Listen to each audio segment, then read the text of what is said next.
I feel like an outsider. Shraddha Kapoor को बड़े बड़े प्रोडक्शन हाउसेज ने ब्लैकलिस्ट कर रखा है। धर्मा प्रोडक्शंस, वायरएफ फिल्म्स, एक्सेल एंटरटेनमेंट, जिसकी वजह से श्रद्धा को आलिया, जानवी और अनन्या पांडे जैसी वर्क अपॉर्चुनिटीज़ नहीं मिलती। अब बॉलीवुड में इतने हिट के बाद भी जो श्रद्धा का रिलेटेबल कंटेंट है इंस्टाग्राम पे, जिसकी वजह से उसके वूपिंग 94 मिलियन फॉलोअर्स भी हैं, उसकी वजह से उसको लोगों के बीच में बहुत ज़्यादा प्यार मिलता है। अब श्रद्धा के फादर शक्ति कपूर हैं और श्रद्धा की मासी पद्मिनी कोल्हापुर है, जो अपने टाइम पर काफ़ी फेमस बॉलीवुड एक्ट्रेस रह चुकी हैं, जिसकी वजह से श्रद्धा को वायरएफ से अपना डेब्यू करने का चांस मिला। उसकी पहली फिल्म तीन पत्ती थी और दूसरी फिल्म लव का दी एंड थी। बाय डिफॉल्ट ये दोनों फिल्में फ्लॉप हो गई। अब सुनने में तो यही आया है कि जो भी एक्टर अपनी जर्नी स्टार्ट करता है वायरएफ से, तो वो एक 3 फिल्मों का कॉन्ट्रैक्ट साइन करता है, जैसे कि अनुष्का शर्मा और रणवीर सिंह ने भी किया था। जब श्रद्धा को वायरएफ के साथ तीसरी फिल्म करनी थी, तभी उसके पास आशिकी 2 का ऑफर आया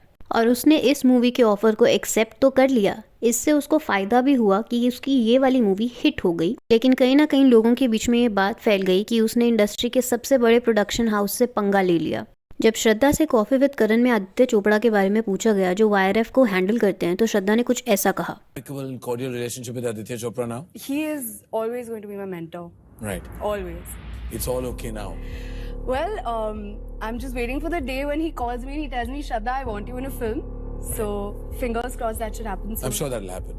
अब ऐसा तो अब तक नहीं हुआ है कि श्रद्धा की तीसरी मूवी वायरएफ के साथ आई हो। अब यही सब के चलते श्रद्धा वायरएफ से ब्लैकलिस्ट हो गई। इसके बाद श्रद्धा को धर्मा प्रोडक्शन से भी ऑफर आया, गोरी तेरे प्यार में, उंगली, ओके जानू जैसी मूवीज का, लेकिन तीनों ही फ्लॉप हो गई। अब कॉन्टिन्यूसली इतनी सारी मूवीज फ्लॉप होने के बाद करण जौहर ने भी श्रद्धा कपूर को काम देना बंद कर दिया। As a result Dharma production से भी वो ब्लैकलिस्ट हो गई।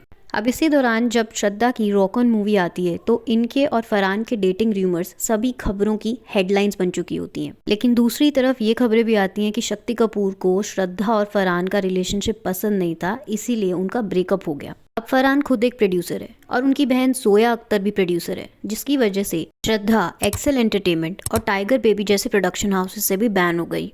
इतनी सारी फ्लॉप मूवीज़ के बाद श्रद्धा की कुछ मूवीज़ बीच बीच में हिट भी हुई थी, जैसे ABCD 2, बागी, तू झूठी मैं मक्कार और भी 1-2 मूवीज़।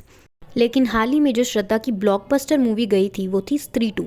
लेकिन इस मूवी के बारे में लोगों का ये कहना है कि इस मूवी के अंदर 2 स्टार थे, एक हीरो और एक हीरोइन, लेकिन मूवी का नाम जब भी लिया गया तब सिर्फ श्रद्धा का नाम आया और इस पर लोगों ने कहा कि उसका PR बहुत अच्छा है। और जब इसी को लेकर अपार शक्ति से इंटरव्यू में क्वेश्चन पूछा गया, तो उन्होंने ये कहा, giving credits only to Shraddha Kapoor and forgetting the other star cast. Maybe the fan following basically because she's become very famous on social media.